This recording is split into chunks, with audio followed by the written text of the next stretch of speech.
What's up mga idol? Ako si Rod ng RF Welding Tattoo Shop. At sa mga nagtatanong kung anong session natin for today's mga idol, Anubis. Sa mga hindi nakakaalam, si Anubis ay sinaunang Diyos. At tara guys, simulan na natin magtato.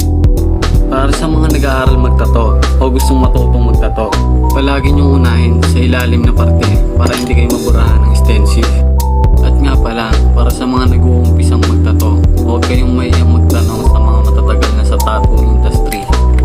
Lalo na sa mga gamit, dapat palaging bago at panatiling malinis. Lalong-lalo na sa karayong, dapat palagi itong bago at tignan ang expiration para maiwasan ang infection. Pati na rin sa ibang kagamitan, sa ink na gagamitin. Alamin nyo muna kung fake o rig.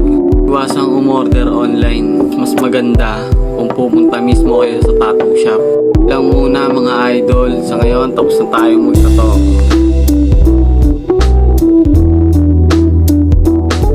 Sa mga gustong magpatato, pwede nyo akong kontakin sa Rodwill Fernan at sa page natin na RF Welding Tattoo. Sa mga nagtatanong guys kung saan ang ating location, 231 Adelpa Street, Barangay Loma, Binyan, Laguna.